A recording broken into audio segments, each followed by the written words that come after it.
విషపు టీగలు మళ్లీ తరుముకొస్తున్నాయి. సునామీ సందర్భంలో నర్సాపురం తీర ప్రాంతంలోకి వచ్చిన విషపు టీగలు మరోసారి గ్రామాలలో ప్రజల్ని బెంబేలెత్తిస్తున్నాయి. దశాబ్దాల కాలం క్రితం ఓఎన్జీసీ సహకారంతో ఫైర్ పోలీస్ సిబ్బంది ఈ విషపు టీగల్ని మట్టుబెట్టగా ఇప్పుడు మళ్లీ విజృంభిస్తున్నాయి. వాటి దెబ్బకు జనం ఇళ్ల నుంచి బయటకు వెళ్లాలంటేనే జంకుతున్నారు.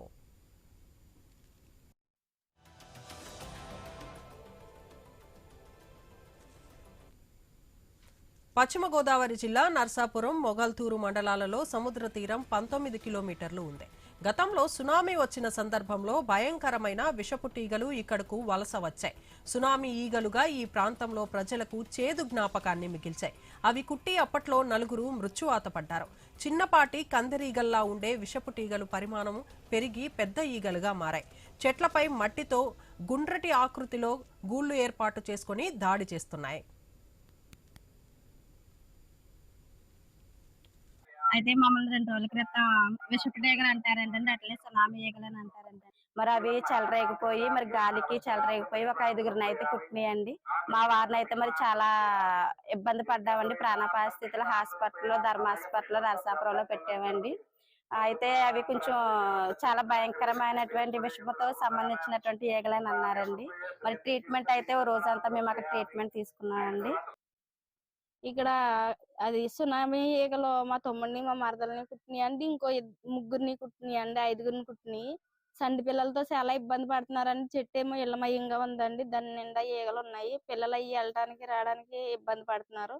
మరి ఆ ఈగల కోసం తొలగించడం కోసము మేము చాలా మందిని అడుగుతున్నామండి. ఎవరో పట్టించుకోవట్లేదు. ఆ ఈగలకి ప్రభుత్వం పట్టించుకుని ఏమైనా మందు కొట్టి అవి తీసేయాలని మేము అడుగుతున్నామండి. పేరుపాలెం సౌత్ పరిధి ఉంగరాలవారి మెరకలో ఓ కొబ్బరి చెట్టుకు విషపు టీగలు గూడు కనిపిస్తోంది. వేముల దీవిలో ఇళ్ల మధ్యలో ఉన్న చెట్లపై దర్శనమిస్తున్నాయి.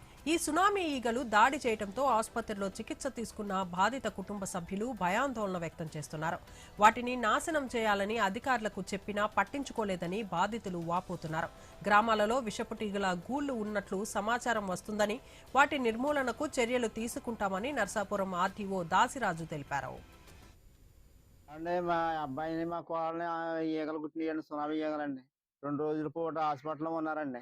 ఆవుల్ని, గేదెలను కూడా కుట్టినాయండి. గొర్రెలు కూడా చచ్చిపోయినాయండి. ఆవు, గేదె కూడా చచ్చిపోయిందండి. అసలు పట్టించుకుంటలేదండి. వెళ్తాకి వస్తాకి భయం వేస్తుందండి. అసలు ఎవరు కూడా పట్టించుకుంటలేదు. తీరం వెంబడి ఉన్నటువంటి గ్రామాల్లో ఇప్పుడు మనకి ఈ ప్రాంతంలో విషపు టీగలు వస్తున్నాయి అన్నది ఒక ప్రధానంగా మనకి వస్తున్నటువంటి సమస్య. నిజంగానే విషపు టీగలు అనేవి ఉన్నాయి. కొన్ని ప్రాంతాల్లో అవి కొబ్బరి చెట్లు కానీ, తాటి చెట్లు కానీ మట్టిని గూడుగా చేసుకుని వాటిల్లో ఉంటున్నాయి. అవి కుడితే ప్రమాదకరమని డాక్టర్ కూడా చెప్తున్నారు. అంటే 1, 2 అయితే పర్వాలేదు, కానీ అతి మొత్తంలో కానీ ఒక 6, 7 నుంచి కుడితే మనిషికి ప్రాణాపాయం అని చెప్తున్నారు. మరి మనకి అటువంటి కేసులు కూడా వస్తున్నాయి. వాటిని స్థానికంగా ఉన్న వనరులతోనే మనం వాటిని నిర్మూలించడం జరుగుతుంది. వెప్సా ఆఫినిస్ లేదా లేజర్ బ్యాండెడ్ హార్ట్ గా పిలిచే వీటి విషయంలో హిమోలైసిస్, న్యూరోటాక్సిన్లు ఉంటాయి. అవి కుట్టిన భాగంలో తీవ్ర నొప్పితో పాటు వాపు, కొన్ని సందర్భాలలో ఉబ్బసం, వాంతులు, కడుపు నొప్పి వంటి లక్షణాలు కనిపిస్తాయి. దాడికి గురైన వారు వీలైనంత త్వరగా చికిత్స చేయించుకోవాలని వైద్యులు, శాస్త్రవేత్తలు సూచిస్తున్నారు.